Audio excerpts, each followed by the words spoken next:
Today we're going to about starting and stopping, and we're going to start and stop in the pre-start time of the race. So a couple points on starting and stopping are communication to your crew. You want to learn how to communicate to your crew without having to advertise what you're doing to the rest of the race fleet. Another point are methods of starting and stopping that we will cover. And slot. This is all methods. Methods starting and stopping are to be able to hold your spot on the starting line, which is most valuable to racing. So, a couple methods for starting and stopping. One being simply letting out your sails. So, stand along with you want to let your jib out and your mainsail out. And you want to maintain having the wind going over your beam. If you wanted to put your nose of the boat into the wind like this, you're gonna have a big chance going into irons, getting stuck in irons in the middle of the race. And it's gonna be a lot longer to get out of it when you actually want to start.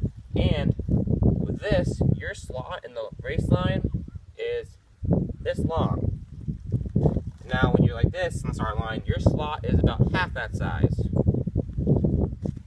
So I want you to mostly be able to let your sails out on the starting line and be able to keep it. So I want you to remember to mostly have the wind over the beam and to have a big slot on the start line. Now your slot may vary between race. Your slot size may be bigger with a race with fewer boats, or maybe a lot smaller with a lot of boats. This is just to give you a big option to be able to have that slot. Now, this is the first method.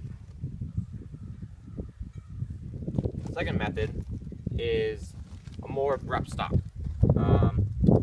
If you really need to stop really fast, hit a spot really fast, or for any reason you need to stop really fast, you would have your boat going along, and you would have your crew let out your jib, just blow it, and then you want to have your crew backwind the mainsail, like this. And I want your the skipper to put the boat into the wind a little bit. Here's the wind. Here. Switch tiller a little bit towards the sails to put it up into the wind, and this will make you stop extremely faster. And this, again, since you're having the wind over the beam, you still maintain that nice big slot that you may have on the line.